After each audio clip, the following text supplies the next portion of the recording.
Good evening. Thank you for making time to come along to this summer term parental information evening. My name's Gabby Chavaris. I'm the assistant head teacher and I'm attached to Year 8, in charge of Year 8. Obviously, I work with Miss Dodds and Miss Wilson, who are also part of the Year 8 team as well. Just to let you know that this presentation is recorded and it will be made available for people who have not been able to attend to listen to as well. Okay, so what we're going to cover during this, we're going to look at some key dates and reminders for the year group. We're going to look at the progress test cycle 2. We're going to talk through some of the year group setting arrangements, consider some of the pathway choices from year 7 to year 10, obviously focusing on year 8, any lunchtime updates, and just some information around communication and the main communication channels that you need to be aware of as parents. We'd just like to say at this point, thank you so much for all of those of you who responded to our survey. We've tried to include as many of answers to the questions that you posed us as part of the planning session. And if you've got any more questions at the end of this information, even please do go directly to the year team and they'll help you out. Okay, moving forward. So key dates for year 11 at the moment. Obviously the progress test fortnight, which is coming up shortly after the half term.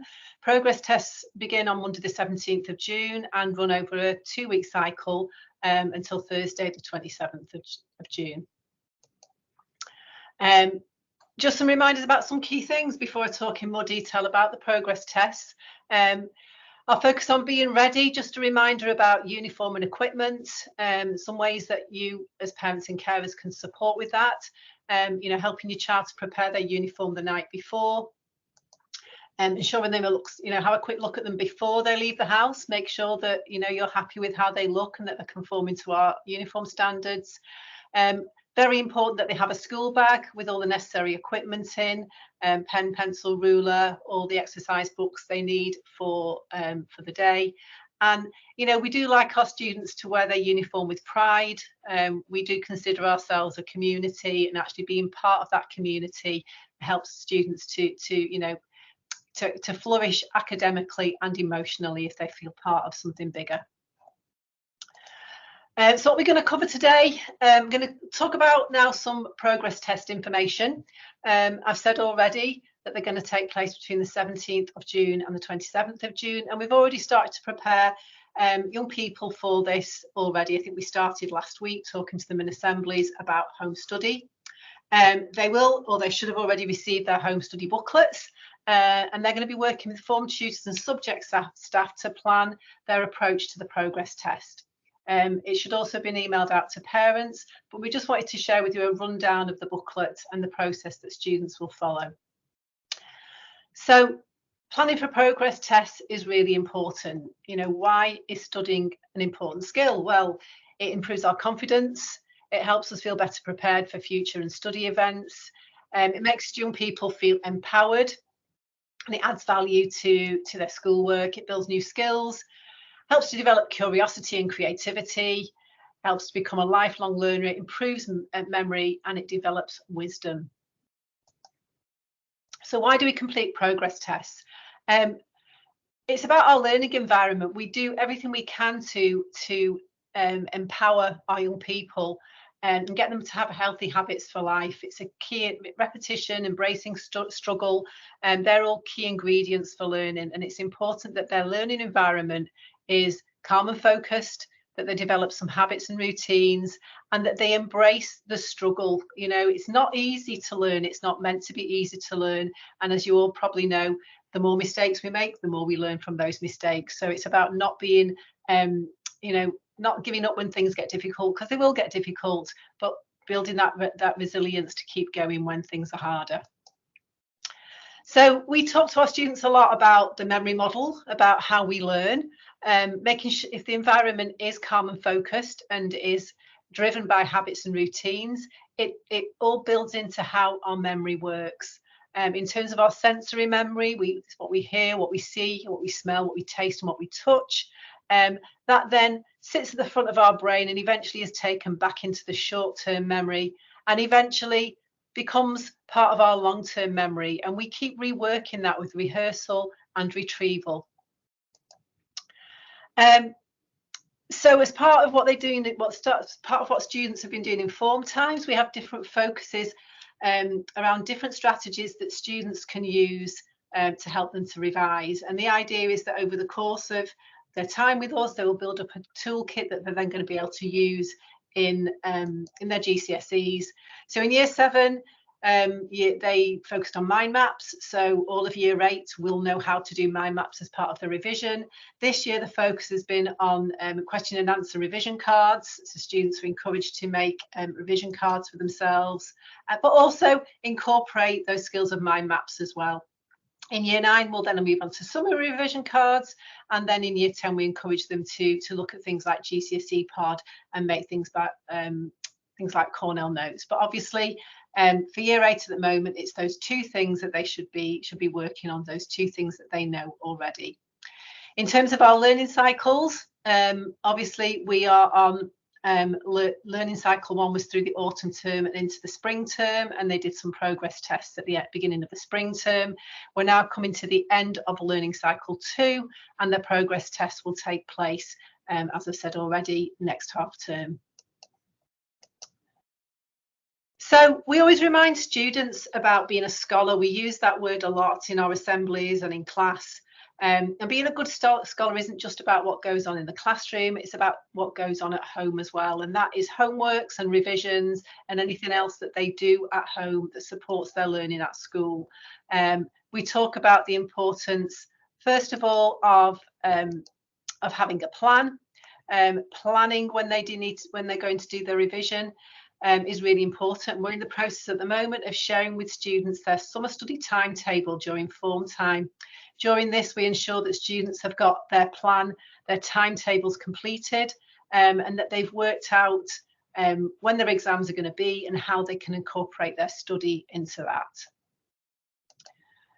that. So we make sure that they complete their study planner by filling in when they have their progress tests in each lesson. Obviously their tests take place during lesson time, but they need to know which lesson that's going to be happening. So we work through that with them and they fill that progress test timetable up. They also need to start plotting their study, and they do that during form time. So the key messages we give are around interleaving, which means blocking their learning across the week so that they're revisiting different subjects. And there's an example there of what that could look like in terms of breaking their study into blocks. So you can see there we talk about having a study session 1, study session 2 and study session 3. All of those take around 45 minutes with a break in between, and then we talk to them about how they can space those subjects out across those days, building in, of course, opportunities for rest, building in, of course, opportunities for them to do other things that get them away from study and from their curriculum so that their brain remains fresh throughout.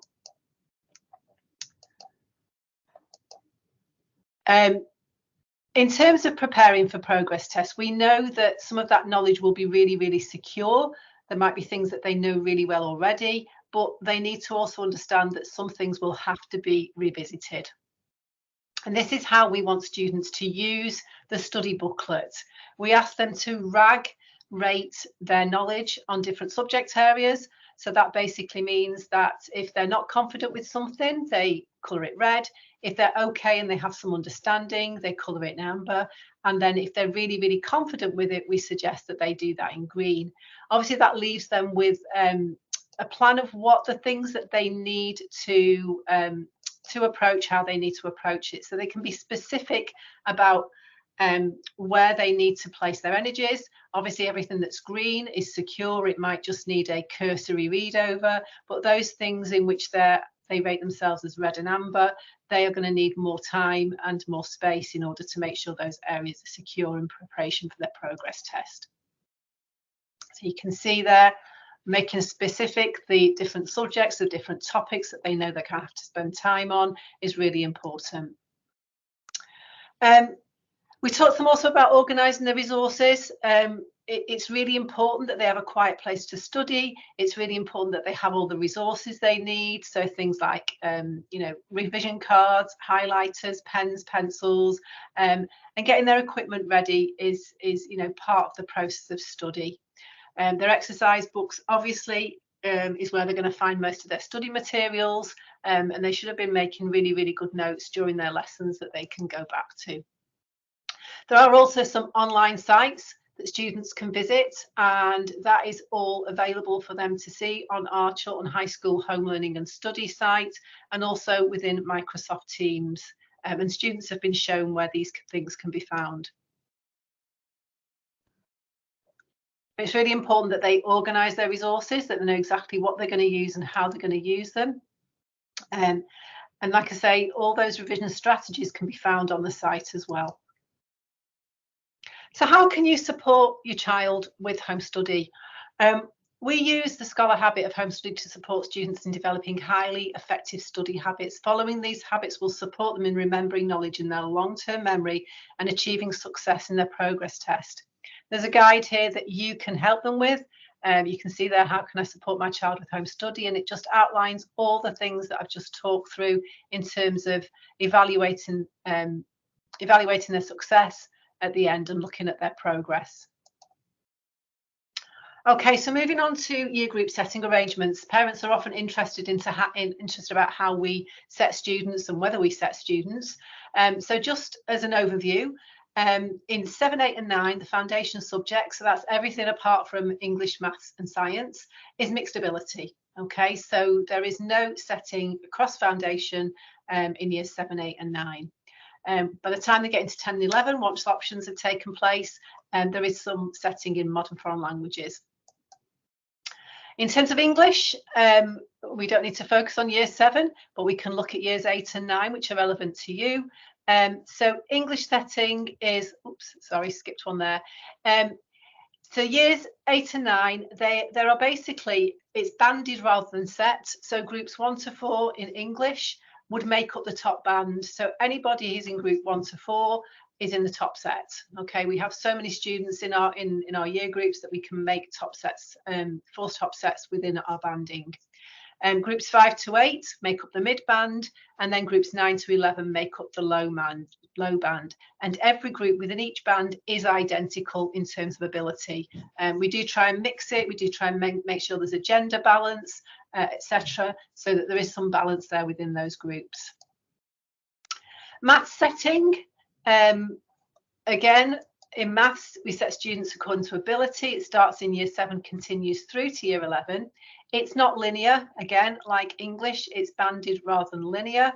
There's more than one group at each level, and this gets reviewed every term in each year. So all students in year 8 have maths lessons at the same time, and it gives us flexibility then in our class structure. It means movements can be made much easier.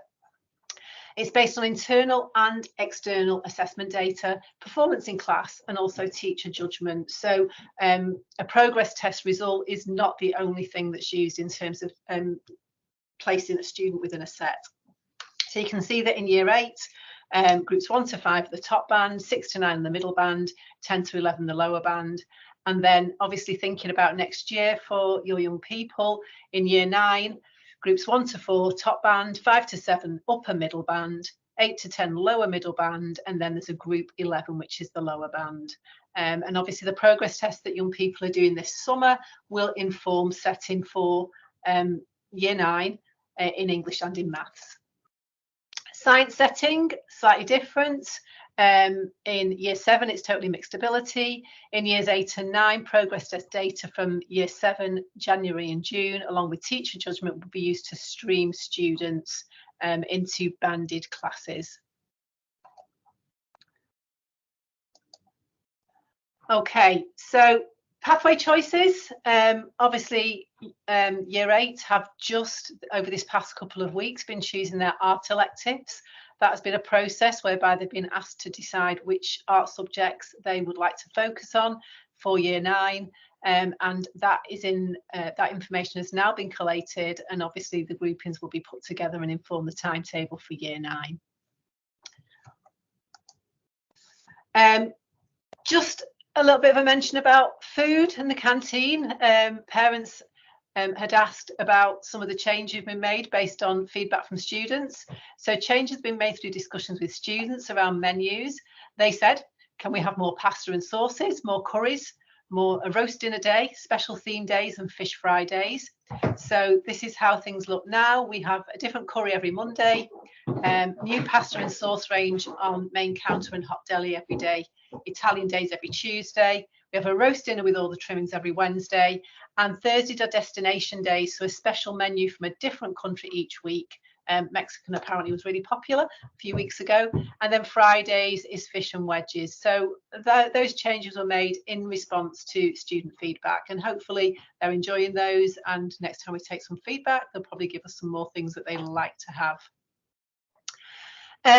Our survey highlighted that for some parents, communication was an issue, and you wanted to find out a little bit more about the main ways in which we communicate. So there's some information there around communication, a poster that we've put together that informs the kinds of things that we communicate about. So you can see there that we have regular updates. We send out emails to parents. We have the Chiltern Connection. We have social media platforms that we use. It's possible for parents to email into us if they wish to. And there's, like I say, there's a whole range of communication that we put together for parents, so that there's different ways to contact us if you need to. Okay, and finally, just wanted to end the session on some good news. We have been shortlisted for a TES Schools Award, and it's Secondary School of the Year. We're very proud and we're very humble to have been nominated for this. We're one of only 8 secondary schools nationally to have been nominated. Obviously, this isn't possible without the support we get from you as parents, and also from our students as well. You know, it's something that we're quite proud of, and you know, it doesn't really matter whether we win this or not. It's just been an absolute honour that the work that students do here, and the work that the staff do here, and the work that parents do here has been recognised. Something to celebrate. That's kind of the end of the presentation. Obviously, if there's anything in here that you feel we've not addressed, please do get in touch with us. You can email Miss Dodds, you can email me, you can email Miss Wilson.